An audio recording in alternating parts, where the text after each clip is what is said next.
लेकिन जब बाबा साहब ने हिंदू कोड बिल पेश करके ये कह दिया कि तलाक का अधिकार मिलना चाहिए, विवाह करने की स्वतंत्रता मिलनी चाहिए, वो अपना पति चुनने की स्वतंत्रता मिलनी चाहिए, संपत्ति में बराबरी का हक मिलना चाहिए, तो हाथ क्यों खड़ा कर कि किसी कीमत पर यह नहीं होना चाहिए। और इतना दबाव कि नेहरू को भी पीछे हटना पड़ा। तो संविधान सभा में संविधान के सदस्यों के सारे सहमति का यह अर्थ नहीं है सामान्य बातों पर सब सहमत होते हैं, ठोस बातों पर सहमति। अब तब मैं ज्यादा नहीं लगू, मैं भी ज्यादा बोलता हूं। जैसे अल्पसंख्यकों का अधिकार, बाबा साहब ने 1946 में एक करीब 45 पेज का एक डॉक्यूमेंट लिखा, convent act not and their resolution. उन्होंने साफ लिखा है कि जो संसदीय प्रणाली हम चुनने जा रहे हैं ब्रिटेन वाली, ये हमारे देश के लिए कारगर नहीं है। और अगर ये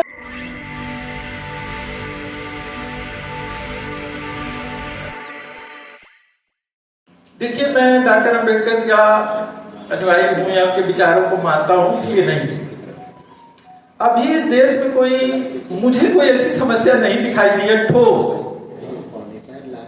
जिस ठोस समस्या का ठोस समाधान डॉक्टर अंबेडकर ने न बताया, या कोई ठोस क्या बीमारियां हैं और भविष्य में क्या क्या बीमारियां होने वाली हैं और उन बीमारियों से क्या क्या बीमारियां हो सकती है, इसके बारे में ना बताया। मान लीजिए कोई नई बीमारी पैदा हो जाएगी जिसके बारे में उन्होंने नहीं बताया होगा, तो हम लोग विचार करेंगे, क्योंकि उन्होंने भी तो कहा है हमारे भक्त मत बनो। लेकिन कोई नई बीमारी आए तो सबसे पहले मैं जो एक विषय है अल्पसंख्यकों के प्रतिनिधित्व का प्रश्न, एक चीज और कहना चाहता हूं कि बाबा साहब ने, मैं दो बातों को लूंगा, संविधान और बाबा साहब एक दूसरे का प्रयास भी मानता हूं, थोड़ा अलग अलग। जैसे बाबा साहब ने संविधान से पहले भी सैकड़ों किताबें लिखी हैं और हजारों पंपलेट लिखे हैं, हजारों दसियों हजार भाषण दिए हैं, और फिर संविधान लिखने के बाद भी कम से कम बड़ी बड़ी 5 किताबें लिखी हैं, और मौजूद रहते तो हो सकता 10-20 और लिखते। तो संविधान ऐसा क्यों? अगर सैकड़ों किताबें जो लिखी, हजारों जो पैम्पलेट लिखे, 10 या हजार जो भाषण दिए, नो डाउट उन्होंने कोशिश किया कि संविधान में वो सूत्र के रूप में आ जाए। लेकिन अगर यही पर्याप्त हो गया होता सूत्रों में आ जाना, तब तो पूरी सेहत पर दांव लगा के, मौत को आमंत्रित करके और ये कहते हुए कि 5 किताब लिखे बिना तो मैं मरना ही नहीं चाहता, और डॉक्टर की ये कहने पर कि नहीं आप आराम कीजिए तो बोलिए 5 लिख लूंगा, इतना समय है मेरे पास, और अपनी जान की कीमत उधार लेकर के, निवेदन करके वो किताबें लिखते हैं, छपवाते हैं, कुछ नहीं छपती हैं, 80 तक नहीं छपती हैं।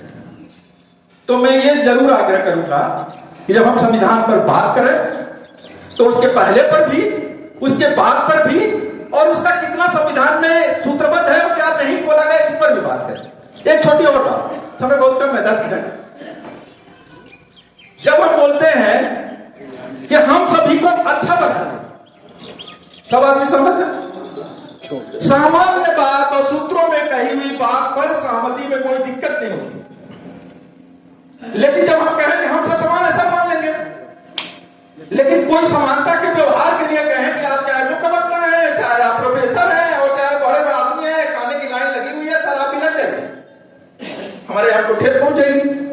मैं कहना यह चाहता हूं कि संविधान सभा में जिन बातों पर सामान्य तौर पर लोग सहमत थे, जब वो ठोस होने लगी उनका मतलब क्या है, तो सबसे बड़े जो उसके अध्यक्ष थे राजन बाबू, वो नहीं सहमत थे।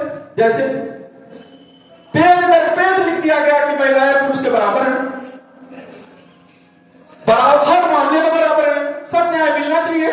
लेकिन जब बाबा साहब ने हिंदू कोड बिल पेश करके ये कह दिया कि तलाक का अधिकार मिलना चाहिए, विवाह करने की स्वतंत्रता मिलनी चाहिए, वो अपना पति चुनने की स्वतंत्रता मिलनी चाहिए, संपत्ति में बराबरी का हक मिलना चाहिए, तो हाथ क्यों खड़ा कर ये किसी कीमत पर नहीं होना चाहिए। और इतना दबाव कि नेहरू को भी पीछे हटना पड़ा। तो संविधान सभा में संविधान के सदस्यों के सारे सहमति का यह अर्थ नहीं है सामान्य बातों पर सब सहमत होते हैं, ठोस बातों पर सहमति। अब तब मैं ज्यादा नहीं लगू, मैं भी ज्यादा बोलता हूं। जैसे अल्पसंख्यकों का अधिकार, बाबा साहब ने 1946 में एक करीब करीब 45 पेज का एक डॉक्यूमेंट लिखा, comment that not and their resolution. उन्होंने साफ लिखा है कि जो संसदीय प्रणाली हम चुनने जा रहे हैं ब्रिटेन वाली, ये हमारे देश के लिए कारगर नहीं है, और अगर ये लागू हुई तो भविष्य में दो समुदायों के राजनीतिक प्रतिनिधित्व पूरी तरह छीने जा सकते हैं। और दो का तो नाम लिया है, तीसरे के भी चौथे के भी छीने जा सकते हैं। और उसमें दो का उन्होंने ठोस नाम लिया है, दलित और मुस्लिम, किनके राजनीतिक प्रतिनिधित्व छीने जा सकते हैं। और मुसलमानों का राजनीतिक प्रतिनिधित्व छीन लिया गया है, केवल वोटर और रह गए हैं। इस देश के केंद्रीय मंत्रिमंडल में एक भी उनका मंत्री नहीं है, किसी कैबिनेट कमेटी में नहीं है, किसी संसदीय कमेटी के जो सरकार है किसी में नहीं, वोटर बन गए। तो बाबा साहब ने उसका उपाय बताया। दलितों का इसलिए नहीं छीना गया है क्योंकि बाबा साहब ने लड़ करके तय करा दिया था कि इतना राजनीतिक प्रतिनिधित्व तो तुमको हमारी आबादी के अनुपात में देना ही पड़ेगा। अगर ये तय करके वो संविधान में लिखा के नहीं गए होते तो हमको गिनना पड़ता कि 2 आदमी 4 आदमी है कि नहीं है, कोई प्रतिनिधि नहीं होता। मैं एक पार्टी का नाम ले रहा हूं, छोटा सा, उसको 2 विधायक जीते हैं बसपा के, हमारी पार्टी के किसी उसमें नहीं जाते, दोनों गैर दलित जीते हैं। एक ठाकुर जीते हैं बिहार से यादव, क्योंकि वो अपना वोट, अपने पैसे का वोट, अपने जात का वोट, बसपा ने उनके अपनी जात का वोट दिला दिया। एक बसपा, अब ये कैसे नहीं जीता? तो बाबा साहब ने उसका रिजोल्यूशन बताया बकायदा। अब हम कहेंगे रामेश्वर दयाल सर, भाई हमारी रेखा तो इस संविधान तक है और उसमें तो लिखा नहीं है, तो इस अल्पसंख्यकों के समाधान कब करें क्या? बाबा साहब बता के गए भाई संविधानों में तो लिखे नहीं है, तो हम करें क्या? दूसरी बात, और इस देश में कंप्लीट मुसलमान राजनीतिक प्रतिनिधि, यूपी की सरकार में एक मंत्री विधान परिषद में ले जाके बैठाया गया। अभी बिहार का केंद्रीय मंत्रिमंडल बनाया तो एक मंत्री बैठाया गया मुसलमानों को, जिनकी आबादी 15%। उसका रिजोल्यूशन बताया है, यहां टाइम नहीं है, ऐसे मत सोचिए। दूसरी बात, मैं थोड़ा एजुकेशन पे आता हूं। हम लोग काफी हद तक अपने स्वार्थ के इर्द गिर्द सोचते हैं। इस देश में यूपी बिहार में 80% दलितों के बच्चे और अन्य पिछड़ी जातियों के बच्चे जिन स्कूलों में पढ़ रहे हैं, उन स्कूलों से वो हाई स्कूल भी कर लें, इंटर भी कर लें, एक छोटी सी सरकारी नौकरी का फॉर्म भर के किसी प्रतियोगिता में पास नहीं हो सकते। एक जगह हम लोग मीटिंग में थे, हम सभी दलित समाज के, बहुजन समाज के लोग थे। मैंने कहा इस पर हम लोग बहुत कम लिखते हैं। पूछा गया क्यों? उत्तर आई, हमारे बच्चे तो उसमें नहीं है ना, हम लोग तो बैठे तो पब्लिक स्कूल में पढ़ा सकते हैं ना, और इनडायरेक्टली अच्छा है कि हमारा जो 10% बच्चे पब्लिक स्कूल में अंग्रेजी में पढ़ सकते हैं हमारे पैसे से। अब आरक्षण की सीमित नौकरियों में वही कौन प्रतियोगी होगी? ये 80-90 नहीं, एक जन में पढ़ने लायक है। उस स्कूलों में कोई पढ़ाई नहीं रही हो, बीएलओ इसमें फॉर्म भर रहा है, और स्कूलों की हालत है। एक छोटी बात, कभी कभी हम लोग अमानी बात कर रहे हैं। सबसे पहले मिड डे मील लागू हुआ था तमिलनाडु, अब तो लंच भी लागू है। वो स्कूल इतने शानदार है सरकारी, मिड डे मील हमको आसान समाधान हम ढूंढना चाहते हैं। मिड डे मील वही लागू हुआ था और लंच भी अब लागू है। अंडा केला ये, और पढ़ाई का स्तर देख लीजिए और उनका के सरकारी स्कूल देख लीजिए, उसकी गुणवत्ता देख लीजिए, केरल का देख लीजिए।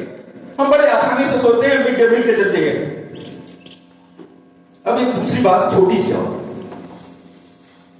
जब भी बाबा साहब ने संविधान प्रस्तुत किया था तो अंतिम भाषण में बता दिया था कि भविष्य की बीमारी क्या होने वाली। वो बीमारी अपने चरम पर है। उन्होंने कहा था कि किसी तरह से हमने इस संविधान से एक राजनीतिक लोकतंत्र किसी तरह कायम कर लिया है। चाहे एक वोट का एक राइट है, सभी लोग अपने प्रतिनिधि चुन सकते हैं, ये संक्रांति का अधिकार है। लेकिन आने वाले भविष्य में ये भी खत्म हो जाएगा। अगर सामाजिक जीवन में लोकतंत्र कायम नहीं हुआ और आर्थिक जीवन में नहीं कायम हुआ तो ये भी खतरे में पड़ जाएगा। एक बात ही कोई कह रहा था, बहुत अच्छी बात कर रहा था शासक पर, बाबा साहब ने बहुत विस्तार से इस पर चर्चा किया है। गांधी और गांधी ने अछूतों की क्या किया, किताब पढ़े होंगे। इस शासक और सरकार अलग अलग होती है। मैं बिहार का उदाहरण दूं। बिहार के इस चुनाव में 10.57% तो 11 भी नहीं है, हिंदू अपर कास्ट के 30% सदस्य विधानसभा में चुने गए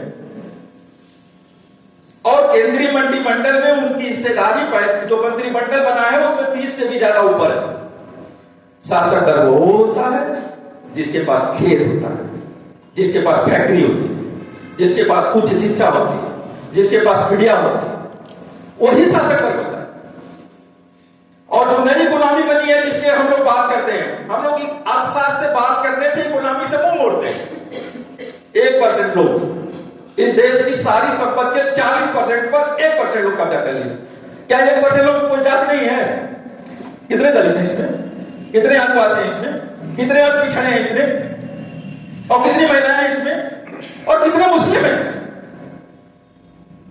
और ये सोचिए कि कोई हमसे इतना गुना ताकतवर है धन के मामले में, तो हमारे वोट के राइट के बारे में भी हम लोगों की समझ, बाबा साहब की समझ नहीं रही है। इसी नाते सामाजिक आर्थिक तरफ उन्होंने ध्यान दिलाया। यूरोप की पढ़ाई के दौरान और यूरोप और अमेरिका में रहने के दौरान उस अनुभव पर पहुंच गए थे कि लोकतंत्र धनिक तंत्र में बदल सकता है।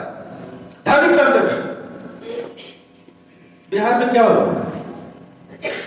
ये कैसे इतना ताकतवर है? बिहार की 60% जमीनें आज भी उसी 10.57% अपर कास्ट हिंदू के हाथ में है। जो 50,000 ऊपर से इकोनॉमी वाले लोग हैं, 70% के लोग। बिहार में केवल 6.11% ग्रेजुएट है, उसमें 14% वो लोग हैं और एससी की दायरा 4% की। तो समय सारा मेरा खत्म हो रहा है। मैं इतनी बात कहना चाहता हूं, एक छोटा सा निवेदन वोट का राइट। एक छोटी बात और, अगर सबके मत की लिख देने से सबके वोट की बराबरी हो जाती और वोट देने से सबके वोट की बराबरी हो जाती तो संविधान सभा की तो हम बात ही छोड़ दें। जब पहली लोकसभा का चुनाव हुआ तो लोकसभा में एक जाति ब्राह्मण जिनकी आबादी 3.5%, 4% से ज्यादा कभी नहीं रही है, उनके 55% मेंबर कैसे थे? 55% एक जाति। ये वोट का मूल्य से क्या वो इतने अच्छे थे, इतने बढ़िया थे, इतने प्रगतिशील थे, इतने महान थे, जनता के इतने हितैषी थे? नहीं। उनका धन, उनकी बुद्धि, उनका शैक्षिक पावर, उनका सामाजिक पावर सारे वोट को अपने पक्ष में कर लेता। एक बात कहकर मैं खत्म कर रहा हूं। जिस तरह से न्याय के बारे में सोचे, बाबा साहब यूनिवर्सल जस्टिस के समर्थक हैं। किसी के साथ अन्याय नहीं, लेकिन मेरे साथ भी अन्याय नहीं। जैसे एक बात मैं कहता हूं कि हम मान लें कि मुसलमान एक को नहीं है केंद्रीय मंत्रिमंडल में, संसद में 5% हो गए हैं, तो हम मान लें कि सारे हिंदू उनके हितों का प्रतिनिधित्व कर दें। क्या जरूरत है मुसलमान का होने का? तो फिर हम ये बोला दे रहे हैं कि बाबर ठाकुर लाला भी तो हमारे हितों का प्रतिनिधित्व कर दे, तो हमारा होना को बाबर ठाकुर लाला हमारे हितों का प्रतिनिधित्व नहीं करे, हमको अपना प्रतिनिधित्व चाहिए और मुसलमान के हितों का प्रतिनिधित्व हिंदू कर दे। अगर हिला दिख है तब तो हमको भी मान लेना चाहिए। और जो 30% चुने गए हैं बिहार में, अपर कास्ट हिंदू तो 10% है, इसका मतलब बड़े अच्छे लोग हैं, जनता के बड़े हितैषी हैं, सबका प्रतिनिधित्व कर देते हैं, तो हमारा प्रतिनिधित्व का क्या मतलब? हम अंत में कहें कि हमने 2 समुदायों को, 3 समुदायों को कभी भी सच्चे अर्थों में दलित बहुजनों का हिस्सा माना ही नहीं। उसमें मुसलमान हैं, ईसाई हैं, आदिवासी हैं, महिलाएं हैं। हमने बहुजनों का सच्चे अर्थों में हिस्सा नहीं माना है और इस देश के 80% गरीबों को भी हम छोड़ रहे हैं। और ये बात मैं जोर देकर कहना चाहता हूं, दलित पिछड़े समाज के छोड़ रहे हैं, इसी नाते वो हमको छोड़ दे रहे हैं। और आम आदमी पार्टी को पिछले 5 चुनावों से लगातार 80% दलित वोट दे रहे हैं, क्योंकि हमने उनको छोड़ दिया तो उन्होंने हमको छोड़ दिया। बहुजन को, कुछ दलित जातियों, कुछ पिछड़ी जातियों के मध्यवर्गीय, कुछ पढ़े लिखे लोगों तक अगर सीमित कर देंगे, उसी का परिणाम है कि हमें लड़ाई लगातार हार रहे हैं, हारते जाएंगे। जब तक सच्चे अर्थों में आदिवासी, मुस्लिम, ईसाई, महिलाएं और पिछड़े दलितों के वो 80% लोग जो हमारा साथ छोड़ रहे हैं, क्योंकि उनके आरक्षण के नारे से सरकारी नौकरी के नारे का सवाल उनका नहीं है, उनकी वो समस्या नहीं है। अगर हम उनको छोड़ देंगे तो वो हमको छोड़ रहे हैं, हमको समझ में नहीं आना है। हम सोच रहे हैं कि कुछ पढ़े लिखे दलित बहुजन, पिछड़े दलित मध्यम वर्गीय लोगों का ही मतलब बहुजन है, तो हम विचारों में अकेले पड़ते जा रहे हैं, वो छोड़ करके हमारे दुश्मनों का साथ दे रहे हैं। मैं माफी चाहता हूं अगर कोई अदर बात कहा हूं, लेकिन बाबा साहब यहाँ उस समय नहीं था। कोई ऐसी बीमारी नहीं है, कोई ऐसी बीमारी नहीं है जिसको चिन्हित कर, कोई चैलेंज के साथ मैं बात कर रहा हूं, चैलेंज मैं आमतौर पर नहीं देता, लेकिन मैं चैलेंज के साथ ही बात कर रहा हूं कि कोई बीमारी नहीं है जिसको चिन्हित नहीं किया हो। और अलग अलग ठोस ठोस बीमारियों का जनरल दवाई मत बताइए। बुखार हुआ है पैरासीटामोल खाओ, और गला फंसा एजिथ्रोमाइसिन, और पेट की है तो कोई कुछ और। ठोस ठोस बातों का बाबा साहब अमूर्त में जनरल जवाब नहीं देते थे, ठोस ठोस बातों का ठोस ठोस समाधान दिया है। हम माने या न माने ये हमारी मर्जी पर। शुक्रिया, धन्यवाद, आभार।